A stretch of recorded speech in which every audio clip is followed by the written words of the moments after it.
kami sangat bangga dengan setiap anggota jemaat di ICC Rosemead ini, karena mereka memiliki hati yang mengasihi Tuhan dan roh yang menyala-nyala untuk melayani Tuhan.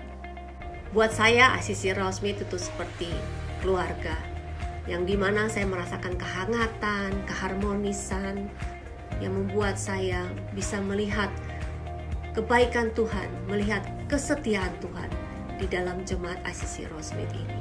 Setiap kali ibadah kami diberkati oleh pujian yang luar biasa yang diurapi oleh Tuhan, dan suasana ilahi, ada sukacita, damai sejahtera. Saya teringat di Efesus 2 ayat 19 yang mengatakan bahwa orang-orang percaya adalah anggota-anggota keluarga Allah. Itulah ICC Rosemead yang kami banggakan. Ayat ini berkata keluarga yang sehat rohaninya. Itu adalah dasar atau pilar daripada gereja yang bertumbuh dan berdampak. Dan visi yang kami miliki di tempat ini sesuai dengan pimpinan Tuhan adalah memuliakan Allah atau exalting God, mengasihi sesama, loving others, dan menjangkau dunia, reaching the world, atau disingkat dengan GLOW. Nilai-nilai pelayanan yang kami miliki bersama untuk menggenapkan visi Allah adalah komitmen dan kerendahan hati atau humility, kemudian relasi atau relationship, integritas atau integrity, servanthood atau hati hamba, dan tanggung jawab atau trustworthiness. Jadi kalau disingkat adalah Christ. Karena kita diciptakan oleh gambar dan rupa Allah, maka kita memiliki potensi yang sangat luar biasa. Itulah sebabnya di ICC Rosemead kami memberikan kesempatan untuk setiap orang percaya bertumbuh dewasa di dalam Tuhan melalui keterlibatan mereka di dalam Bible study atau pendalaman Alkitab, pelayanan, dan juga keterlibatan dalam kelompok-kelompok sel. Sehubungan dengan visi dan nilai-nilai yang kami miliki, itulah kami ingin untuk dapat menjangkau komunitas, kota, dan bangsa-bangsa. Dalam waktu beberapa saat lagi, kita akan segera memulai online service hari ini. Oleh sebab itu, persiapkan diri saudara. Ambil Alkitab, ambil buku catatan, buka hati saudara untuk memuji, menyembah, dan menerima firman Tuhan yang hidup. Kalau saudara mau mengizinkan Roh Kudus bekerja, maka mukjizat dan transformasi akan terjadi. Selamat beribadah dan Tuhan Yesus memberkati.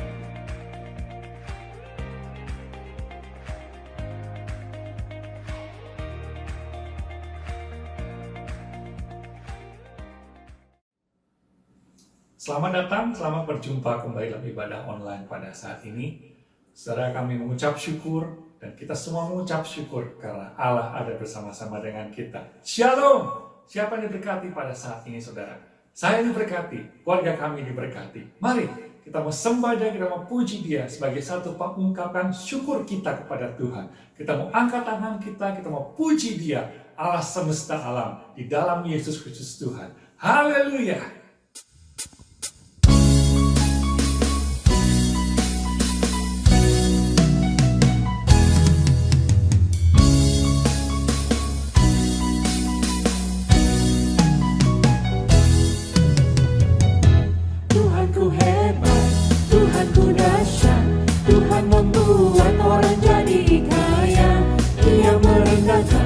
Ia meninggikan, Ia menegakkan orang yang hina.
Ia menegakkan orang yang hina, Ia mengangkat orang yang miskin, yang rendah hatinya dari dalam lumpur.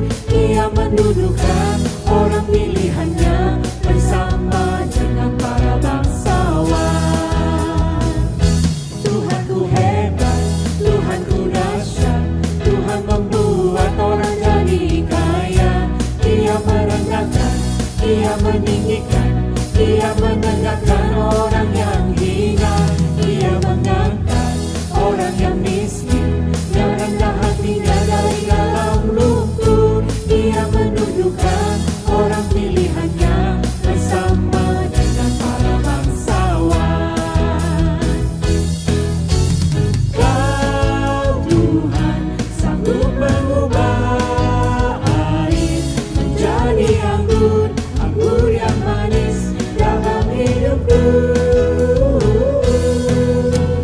Kau Tuhan sanggup mengubah ratapku kini jadi tarian indah bagimu. Kau Tuhan sanggup mengubah air menjadi anggur, anggur yang manis dalam hidupku. Kau Tuhan sanggup mengubah ratapku kini jadi tarian indah bagimu.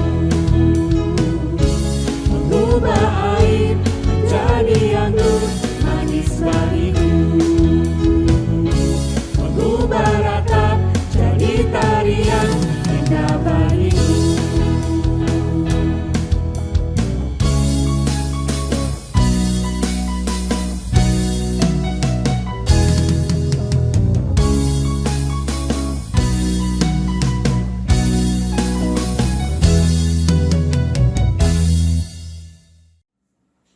Hati kami dipenuhi dengan ucapan syukur bagi-Mu Tuhan.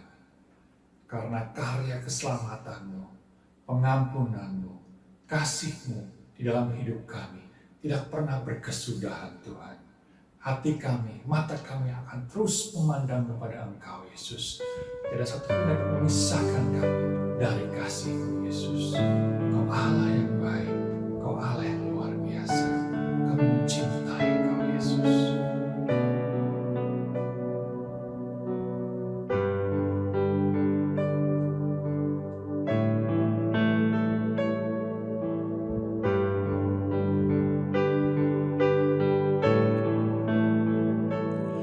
Yesus, Kau kebenaran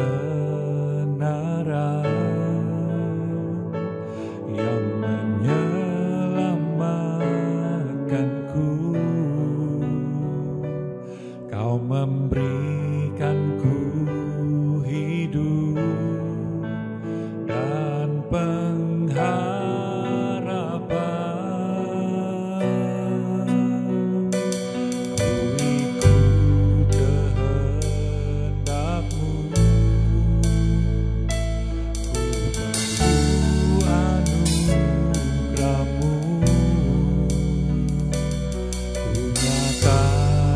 Janjiku kepadamu,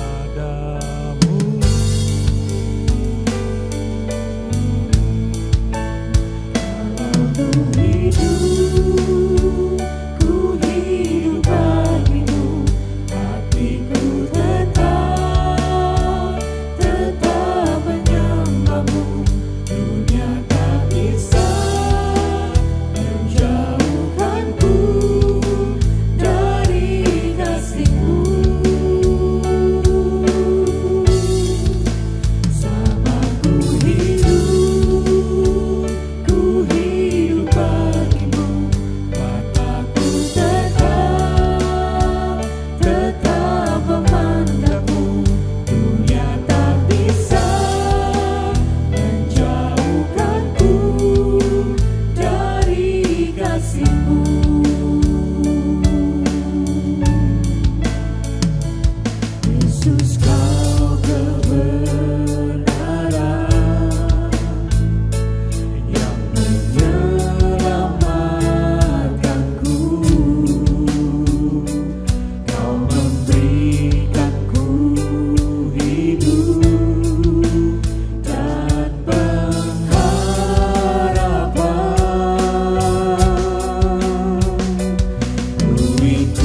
Jemaat yang saya kasih, kita bertemu kembali dalam ibadah online di GKI Masa Pelajaran Surabaya, dan masih dalam rangka Paskah kita akan membahas soal tentang salib Kristus.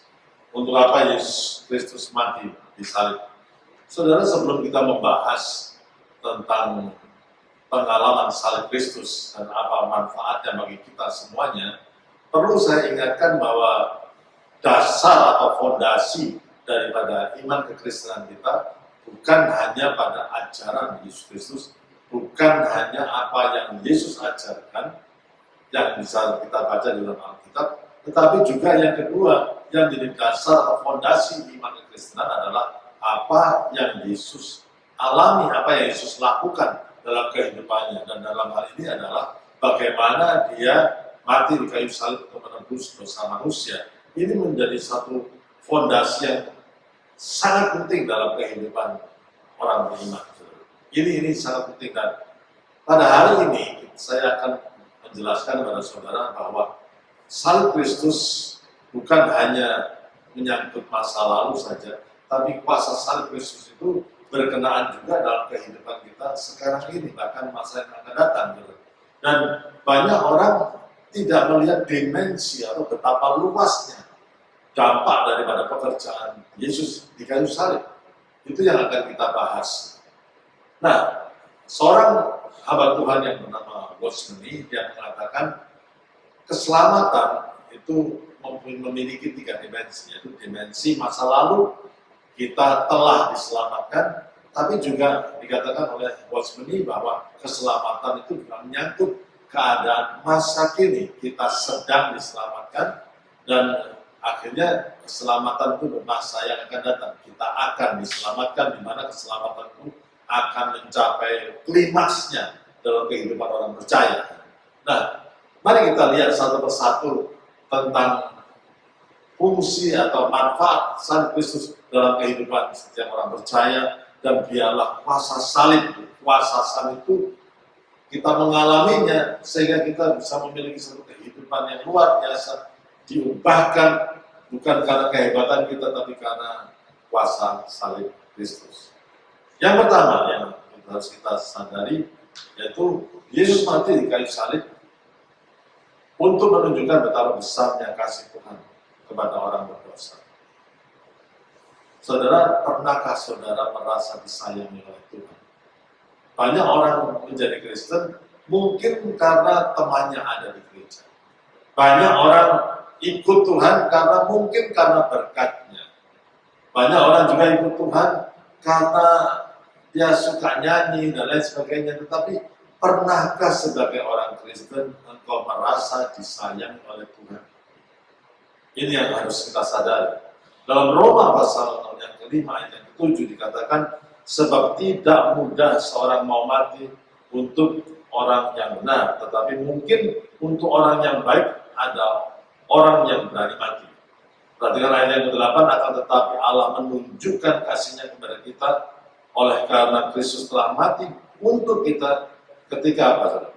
Ketika kita masih berdosa. Saudara, dari sini kita lihat bahwa betapa luar biasanya kasih Allah kepada kita. Kalau kita melihat salib, sebenarnya kita harus melihat begitu besarnya kasih Tuhan kepada kita. Saya akan menunjukkan ada 2 grafik yang akan saya tunjukkan kepada saudara. Grafik yang pertama adalah grafik pengorbanan, dan grafik yang kedua adalah grafik kelayakan. Apa maksudnya dari grafik ini? Saudara bisa lihat, saya sudah sediakan PowerPoint-nya, dan seharusnya biasanya begini, saudara. Orang yang ingin memberikan sesuatu kepada orang lain itu berdasarkan orang itu layak atau tidak diberi pemberian itu. Seorang pegawai misalkan, karena dia adalah seorang pegawai yang rajin, maka dia layak diberi gaji tambah lagi. Itu sesuai. Dan 2 grafik ini akan bekerja di mana-mana. Ya, grafik pemberian atau pengorbanan dan grafik kelayakan. Jadi biasanya begitu, dan itu bekerjanya seimbang. Dan itu bekerja dalam kehidupan kita sehari-hari. Tetapi saudara, Di dalam kekristenan, saudara, kalau kita melihat, kalau kita umpamakan bahwa pengorbanan Kristus itu mencapai maksimal, yaitu yang benar warna, yang saya warna dengan warna tersendiri, pengorbanan Kristus, bayangkan, saudara. Pengorbanan ini adalah pengorbanan yang paling hebat dari segala jenis pengorbanan. Karena firman Tuhan mengatakan dalam Filipi pasal yang kedua, bahwa Yesus itu setara dengan Allah, tapi tidak mempertahankan kesetaraan dengan Allah itu sebagai milik yang harus dipertahankan, kemudian mengosongkan dirinya menjadi manusia, dan dalam manusia itu dia menjadi hamba, bukan bos, saudara, menjadi hamba, bahkan menjadi hamba itu dia taat sampai mati di kayu salib. Ada seorang yang mengatakan ini ada 3 kali kematian. Pertama, kematian pada waktu Yesus itu setara dengan Allah, dia harus mematikan semuanya di alam rohani, dalam alam roh itu, dan dia mengosongkan dirinya sebagai manusia. Ya, dan itu kematian yang pertama. Kematian yang kedua, kematian dalam jiwani, kematian ambisinya. Sebagai manusia, tentunya setiap kita punya ambisi tertentu untuk menjadi orang top, tetapi Yesus memilih untuk menjadi seorang hamba. Dan ini adalah kematian yang kedua, kematian secara jiwani kata orang tersebut, dan kematian yang ketiga, kematian secara fisik atau badani. Pada seorang hamba dia taat sampai mati di kayu salib. Coba saudara bayangkan. Bagi Allah tidak mudah untuk mengosongkan dirinya dan menjadi manusia, itu tidak mudah. Bukankah itu pengorbanan yang luar biasa? Pengorbanan yang Kristus ini tidak bisa digambarkan dengan apapun juga. Tapi misalkan tentang grafik kelayakan itu, kelayakan mungkin kita harus bisa melihat bahwa sebetulnya kita itu tidak layak untuk menerima keselamatan itu. Sebetulnya kita tidak layak menerima pengorbanan Kristus yang begitu mulia. Masih saya gambarkan sedikit itu dari kelayakan kita. Dan kalau kita bisa melihat 2 grafik ini secara jelas bahwa pengorbanan Kristus adalah pengorbanan yang sangat mulia, yang sangat luar biasa. Sedangkan kita bisa mengatakan, siapakah aku ini Tuhan, sehingga Engkau memberikan seluruh hidupmu, mati bagiku, dan untuk menembus dosaku. Siapakah aku ini Tuhan? Dan kalau kita bisa melakukan hal itu, maka kita akan melihat bahwa kita akan dimampukan untuk melihat betapa besarnya kasih Allah. Kita lihat pengorbanan Kristus yang luar biasa. Orang tidak bisa melihat besarnya kasih Tuhan kalau dia merasa hebat, merasa sombong, merasa layak untuk menjadi orang Kristen. Dan mereka tidak bisa melihat bahwa kita ini semua menjadi orang sudah berdosa dan telah kehilangan kemuliaan Allah. Saudara, ini yang harus kita sadari. Semakin kita melihat diri kita tidak ada apa-apanya, semakin kita bisa melihat kasih Allah yang luar biasa. Dan kalau kita bisa melihat ini, ada beberapa hal yang akan terjadi. Satu, lebih mudah kita untuk bersyukur karena kita menerima anugerah yang besar. Yang kedua, kita tidak mudah untuk menghakimi orang lain karena kita melihat bahwa kita pun tidak ada apa-apanya. Kita ini manusia yang berdosa yang diselamatkan karena anugerah Tuhan. Dan yang ketiga, ini adalah modal untuk supaya kita menjadi orang yang rendah hati.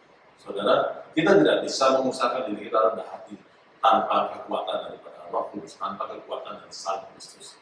Dan pada waktu kuasa salib itu menyadarkan kita bahwa kita sebetulnya orang berdosa, orang yang tidak ada artinya apa-apa, tapi diselamatkan karena anugerah Tuhan. Maka kita akan bisa hidup, lebih bisa hidup dalam kerendahan. Yang kedua, saudara, yang semua kita sudah tahu, yaitu Yesus mati di kayu salib untuk pengampunan dosa kita. Efesus 1 ayat yang ke-7 dikatakan, sebab di dalam Dia dan oleh darahnya kita beroleh penebusan, yaitu pengampunan dosa menurut kekayaan kasih karunia-Nya.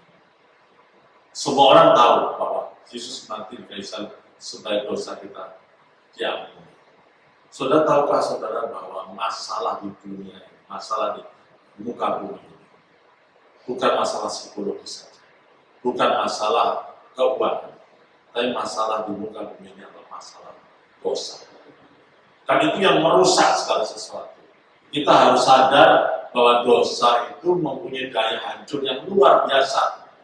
Tidak peduli Dia itu apakah orang kaya, orang kuat, atau orang pandai, orang berwibawa, atau orang yang terkenal, siapa. Tapi kalau orang tersebut mengizinkan dosa itu masuk dalam kehidupan mereka, maka kehidupan yang indah yang mereka miliki bisa porak-porak dan bisa hancur. Tidak peduli sekuat apapun orang itu. Kita lihat perumpamaannya di Alkitab, yaitu Simpson. Simpson itu kurang kuat apa? Dia orang yang sangat kuat, mengalahkan singa. Tapi dia bukan hanya orang yang kuat, dia orang yang larinya cepat. Dia tangkap anjing hutan, 300 anjing hutan, untuk membakar ladang orang Filistin. Saudara, coba bayangkan menangkap anjing hutan 300. Luar biasa, kita nangkap ayam saja satu itu tidak bisa. Tapi ini orang yang hebat, yang luar biasa, yang kuat, yang larinya cepat. Tapi dia izinkan dosa masuk, dia bermain-main dengan dosa. Dan pada akhirnya hidupnya hancur karena dosa. Awalnya dia bermain-main dengan dosa, pada akhirnya dosa yang mempermainkan hidupnya. Tidak peduli sekuat apapun dia. Dosa lebih kuat, kelihatannya tidak apa-apa. Hati-hati dengan kata tidak apa-apa. Jangan meremehkan dosa. Pada waktu dia masuk, dia bisa menghancurkan sampai kehidupan manusia itu bisa hancur betul-betul karena dosa. Hati-hati dengan itu, saudara. Tetapi, saudara, kita bukan hanya harus sadar bahwa daya hancur dosa itu luar biasa, tetapi kita juga harus sadar bahwa kuasa salib Kristus itu lebih besar daripada kuasa dosa. Kalau dosa bisa menghancurkan kehidupan yang indah, menjadi porak-poranda, maka kuasa salib itu bisa memulihkan kehidupan yang hancur itu, dipulihkan menjadi kehidupan yang indah di mata Tuhan kembali. Itu yang luar biasa dengan kuasa salib Kristus itu. Itulah fungsinya. Itulah kenapa Yesus Kristus mati di kayu salib, untuk memulihkan kehidupan kita yang hancur dalam dosa ini, sehingga memiliki kehidupan yang indah di hadapan Allah. Saudara, ada pepatah yang mengatakan there always a new beginning in Christ. Selalu ada permulaan yang baru di dalam Yesus Kristus. Bagi saudara dimanapun saudara berada, saudara, kalau hidupmu sudah dirugikan oleh dosa, dihancurkan oleh gereja, jangan khawatir, ada berita yang baik. Kalau kita datang kepada Tuhan, Tuhan sanggup memulihkan kehidupan yang hancur itu, dipulihkan kembali menjadi kehidupan yang indah di hadapan Tuhan. Yang ketiga, saudara, Yesus Kristus mati di kayu salib untuk memberi dasar dari pembenaran kita. Roma 3 ayat 24 dikatakan, oleh karena kasih karunia telah dibenarkan dengan cuma-cuma karena penebusan di dalam Kristus Yesus. Saudara, diampuni berbeda dengan dibenarkan. Ini one step further, satu langkah maju lagi. Diampuni artinya orang itu bersalah dan kejahatan itu tidak ditimpakan setimpal dengan kejahatannya. Hukuman tidak dijatuhkan setimpal dengan kejahatan yang dilakukan. Dia sudah diampuni. Itu artinya pengampunan. Tapi dibenarkan artinya kita ini diadili dan ditemukan bahwa kita tidak bersalah. Tuhan bukan hanya mengampuni dosa kita, tetapi Dia menjadikan kita itu benar di hadapan Tuhan, di hadapan Allah Bapa. Bukankah ini sesuatu yang luar biasa? Dan ini seperti lembaran baru yang dibuka oleh Tuhan, sehingga kita tidak perlu melihat ke belakang lagi, tidak perlu merasa depresi melihat kehidupan kita yang lama. Yang lama sudah berlalu, yang baru sudah datang, dan kita menjadi ciptaan baru karena keyakinan kita akan Tuhan Yesus sebagai Juru Selamat dan Tuhan kita. Wow, ini yang luar biasa, dibenarkan. Dan Alkitab mengatakan banyak janji-janji untuk orang-orang benar. Saudara, banyak janji-janji yang luar biasa. Salah satunya, misalkan doa orang yang benar jika dengan yakin didoakan sangat besar kuasanya. Apa artinya orang benar di situ? Bukan orang yang merasa dirinya benar, bukan, saudara. Tapi orang yang sudah dibenarkan. Dia orang berdosa, tapi dia dibenarkan oleh kasih anugerah Tuhan. Dia bukan hanya dibenarkan, tapi dia juga mempunyai motif yang benar dalam doanya. Maka doa kehidupannya menjadi sesuatu yang powerful, yang luar biasa. Doa orang yang benar, jika dengan yakin itu akan sangat besar kuasanya. Saudara, ada banyak janji untuk orang-orang benar. Bukan orang benar di sini orang yang sempurna, tetapi orang-orang yang sudah dibenarkan oleh darah Kristus, dibuat benar. Ini jadi sesuatu yang luar biasa, bukan saudara? Kita tidak perlu melihat ke belakang kehidupan kita yang jelek, yang hancur, yang bobrok, dan lain sebagainya yang dihancur. Dosa, kehilangan sengatnya atas kehidupan yang akan dibangun oleh Tuhan, menjadi kehidupan yang indah di mata Tuhan. Kita dibenarkan. Setan suka menuduh kita, tetapi bagi saudara yang tertuduh dengan masa lalu, saudara sudah diputuskan oleh Tuhan.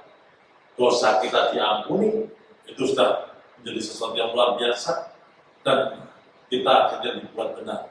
1 Yohanes 1 ayat 9 dikatakan, jika kita mengaku dosa kita, Allah itu menjadi Allah yang setia dan adil.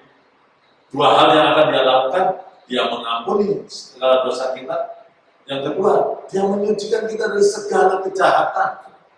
Dia menyucikan kita dari segala kejahatan. Dia bukan hanya mengampuni, tapi dia membuat kita menjadi orang yang benar di hadapannya. Saudara, dan setelah itu ada satu lembaran baru yang Tuhan ingin bangun dalam kehidupan yang baru, menjadikan kehidupan yang mempunyai nilai yang luar biasa. Yang keempat, saudara, untuk memampukan kita hidup untuk Kristus dan bukan untuk dirinya sendiri. 2 Korintus 5 yang ke-15 mengatakan, dan Kristus telah mati untuk semua orang supaya mereka yang hidup tidak lagi hidup untuk dirinya sendiri, tetapi untuk Dia yang telah mati dan telah dibangkitkan untuk mereka. 3 hal yang pertama tadi tentang fondasi, tentang hal dasar apa yang bisa dilakukan salib Kristus dalam kehidupan kita. Kenapa Yesus mati? Ya, untuk menyadarkan betapa besarnya kasih-Nya, untuk pengampunan dosa kita. Jadi itu semua itu berbicara soal hal yang dasar untuk pembenaran kita. Tapi kita maju lagi mulai yang keempat, bagaimana salib Kristus bisa bekerja dalam kehidupan kita saat ini. Salib itu membawa satu kuasa memampukan kita bukan hidup untuk memenuhi keegoisan kita, tetapi hidup untuk membangun satu kehidupan yang bisa memuliakan nama Tuhan. Saudara ingat bahwa dasar dari iman kita bukan egois. Kalau dasar iman kita keegoisan kita, maka orang itu tidak akan pernah puas. Ego itu seperti black hole, lubang hitam yang kalau diisi apapun juga itu tidak akan puas. Dasar iman kita adalah rasa cukup, sehingga seluruh berkat yang diberikan kepada kita bisa diabdikan untuk pelebaran kerajaan Allah, untuk memberkati orang-orang dan untuk memperlebar pekerjaan Tuhan di muka bumi ini untuk kemuliaan nama Tuhan. Dan itulah sebabnya Kristus telah mati untuk kita supaya kita yang masih hidup tidak lagi hidup untuk dirinya sendiri, tetapi untuk Tuhan. Saya ingin menunjukkan ada satu diagram yang dibuat oleh orang yang bernama Delbert Franke. Saya lihat itu 4 kotak yang disiapkan untuk menunjukkan dimensi orang Kristen itu. Ya, kotak pertama, ya, dikatakan di situ Delbert Franke mengatakan itu adalah kotak dimensi rohani di mana kita mengenal keselamatan dari Tuhan Yesus. Yesus menyelamatkanku. Itu kotak pertama. Kotak kedua, yaitu kotak di mana kita mengalami kemenangan. Yesus memberi kemenangan kepadaku. Itu. Tapi kalau kita lihat, semua berorientasi kepada diri kita sendiri. Ku semuanya. Dan kotak yang keempat baru kita lihat supaya kematian Kristus itu membuat aku bisa hidup bagi Dia. Orientasinya berubah dari aku kepada Dia. Dan yang terakhir, kotak yang terakhir, Delbert Franke mengatakan tujuan hidup ini cuma satu, yaitu membawa hormat dan kemuliaan bagi nama Tuhan. Dan ini yang harus kita sadari, saudara. Orientasi kehidupan kita itu yang tadinya untuk aku, keselamatan untuk aku, hidup yang berkemenangan untuk aku, sekarang semuanya bukan untuk aku. Sudah cukup untuk aku, supaya aku bisa hidup melayani Dia, supaya aku bisa hidup untuk Dia. Dan hidup cuma punya satu tujuan, yaitu membawa hormat dan kemuliaan bagi Dia. Kalau orientasi kehidupan kita tidak pernah berubah dari ku ke mu, dari ku kepada Dia, kepada Tuhan sendiri, kita tidak akan bisa menjadi manusia yang dewasa. Tidak mungkin, saudara. Karena semuanya aku terus. Orang Kristen yang berorientasi hidupnya pada dirinya sendiri tidak mungkin bertumbuh menjadi orang Kristen yang dewasa. Tidak mungkin. Dan orang Kristen yang tidak dewasa, orang itu tidak akan menjadi orang yang memiliki iman yang kuat. Sekarang di mana? Di kota yang keberapa terhadap kita?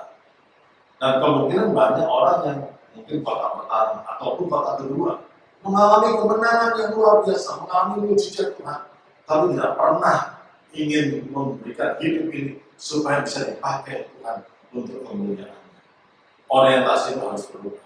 Dan dialah kuasa salib Kristus itu mengubah orientasi hidup kita dari ku kepada Dia. Semuanya dari Dia, untuk Dia dan oleh Dia. Semua kemudian baginya selama-lamanya.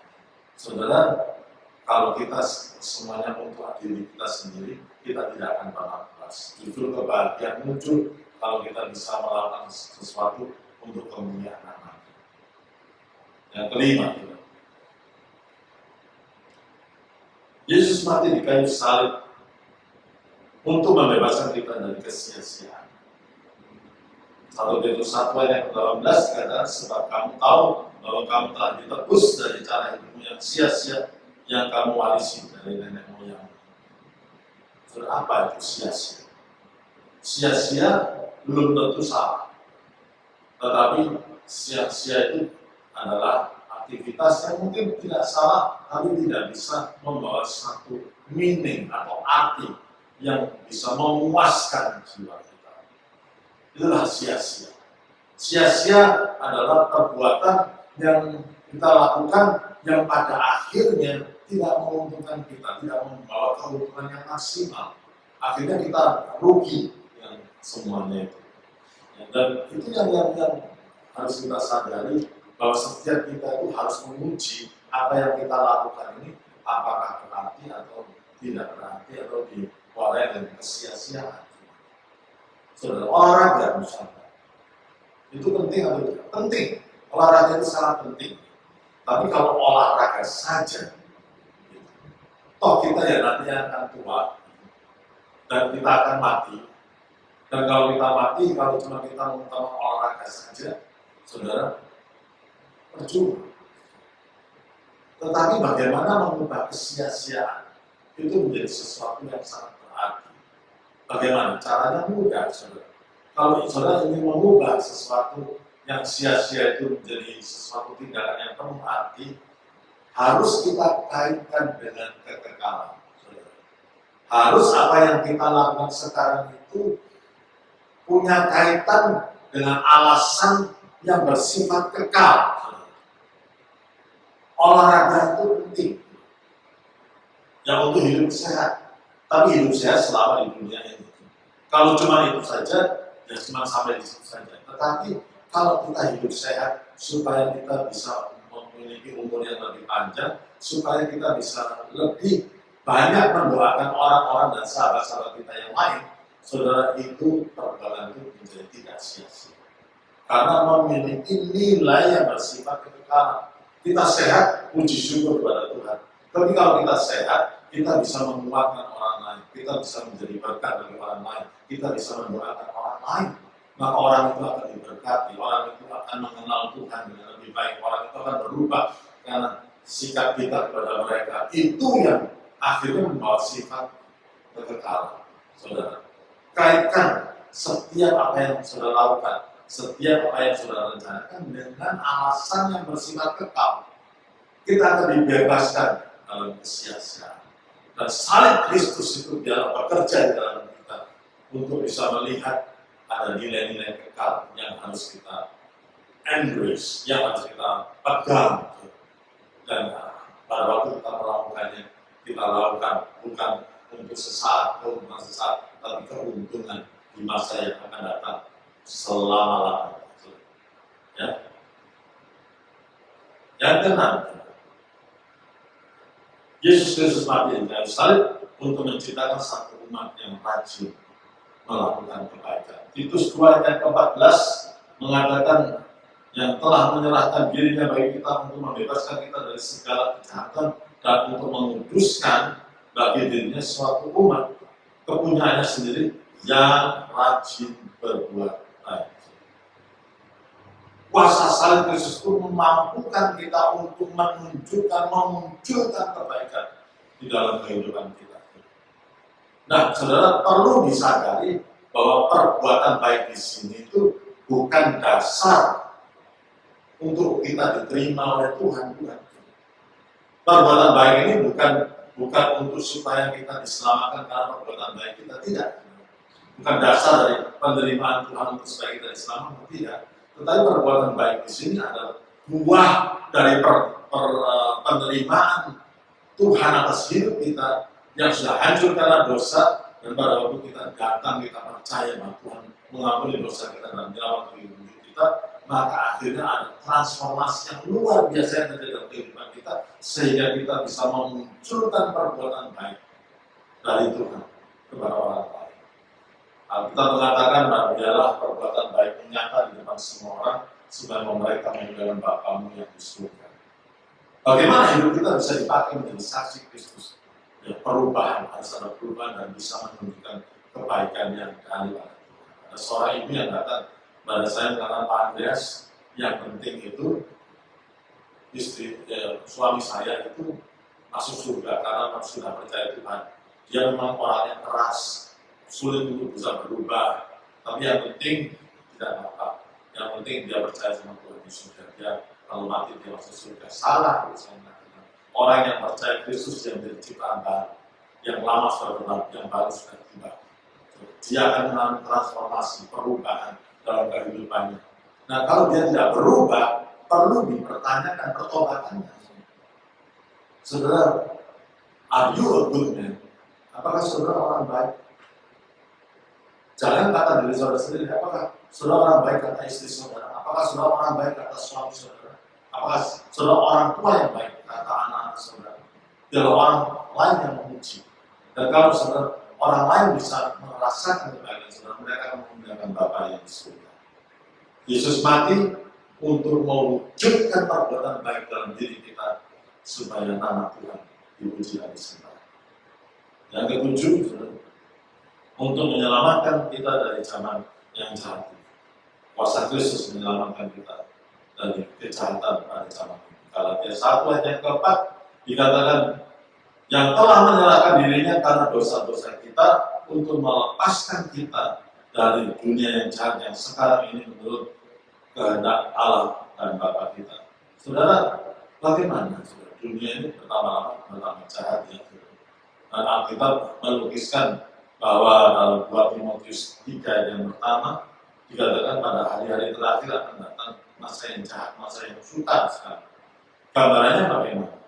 Digambarkan oleh Paulus melalui suratnya pada Timotius, dikatakan ayat yang kedua, manusia akan mencintai dirinya sendiri menjadi hamba Tuhan, mereka akan membual dan menyombongkan diri, mereka akan menjadi pemfitnah, mereka akan menjadi berontak terhadap orang tua dan tidak tahu berterima kasih, tidak mau berpedulikan akan. Ya.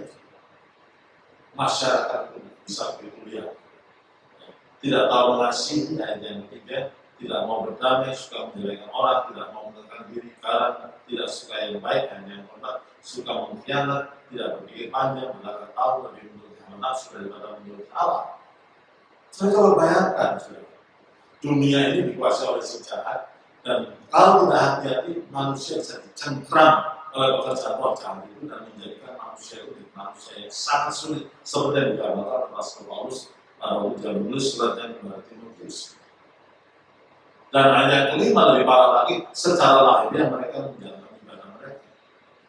Mungkin kita bisa melihat orang itu di gereja, kelihatannya seperti rohani, pada pada dasarnya, moralitas mereka, sikap mereka sama sekali di luar daripada kehendak Tuhan. Dikatakan tetapi pada hakikatnya mereka memungkiri kekuatannya Di dalam ibadah yang sesungguhnya ada kekuatan Allah melalui salib itu yang sanggup mengubahkan, tapi mereka tidak mengalami the power of transformation, kuasa yang bisa mengubahkan kehidupan mereka. Dikatakan jauhlah mereka. Saya bacakan ini bukan untuk mengintimidasi saudara, tetapi yakinlah bahwa Tuhan itu bisa mentransformasi kehidupan kita, sehingga kehidupan kita bisa menjadi kehidupan yang outstanding, yang luar biasa, berbeda dengan keadaan sekitarnya. Kehidupan kita menjadi kehidupan yang kuat sekali, tidak digentarkan oleh apapun juga, supaya bisa memancarkan kasih Kristus yang luar biasa kepada dunia ini, karena kita ini dipanggil menjadi terang dunia. Dan yang terakhir, yaitu Yesus Kristus mati di kayu salib untuk menyelamatkan kita dari penghakiman akhir. Dikatakan di Ibrani 9 ayat 28, demikian pula Kristus hanya satu kali saja mengorbankan dirinya untuk menanggung dosa banyak orang. Sesudah itu ia menyatakan dirinya sekali lagi tanpa menanggung dosa, tidak perlu mati lagi, untuk menganugerahkan keselamatan pada mereka yang menantikan dia. Ini adalah keselamatan di masa yang akan datang, the fullness of the salvation, di mana pada waktu itu terjadi tubuh kita pun, tubuh yang fana digantikan dengan tubuh kemuliaan yang luar biasa. Saudara, saya ingin ingatkan, tidak ada orang yang luput daripada pengadilan Kristus, tidak. Setiap kita harus mempertanggungjawabkan kehidupan kita di depan Kristus. Saya berbahagia orang yang diampuni dosanya, dinyatakan benar, dan akhirnya berbuah dalam kehidupannya untuk kemuliaan Tuhan. Orang itu akan masuk dalam satu kebahagiaan selama-lamanya bersama dengan Sang Pencipta. Dan kebahagiaan itu adalah kebahagiaan yang tidak bisa dibandingkan dengan kebahagiaan di dunia ini. Kebahagiaan karena sukses, kebahagiaan karena diberkati, ini melebihi dari sukacita semuanya. Dan itu telah disediakan kepada orang-orang yang mau mengizinkan kuasa salib itu mengubah hidupnya menjadi ciptaan baru dan menghasilkan buah untuk kerajaan Allah. Berbagai orang yang mendengar firman Tuhan, yang mempraktekkan dalam hidupnya, dan biarlah saya rangkumkan sekali lagi, bahwa Kristus mati untuk satu, menunjukkan betapa besarnya kasih Tuhan kepada orang berdosa.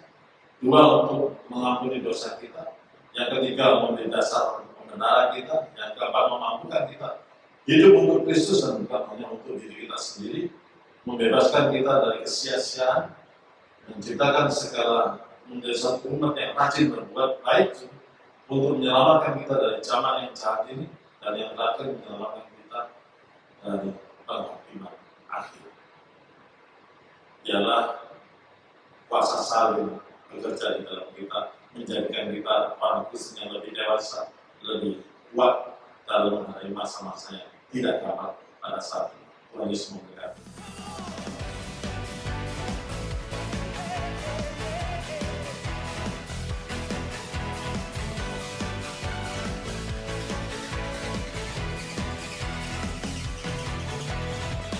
Pelukis cakrawala merangkai jagat raya, pencipta alam semesta, pemilik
Mari kita akhiri ibadah online kita pada hari ini di dalam doa.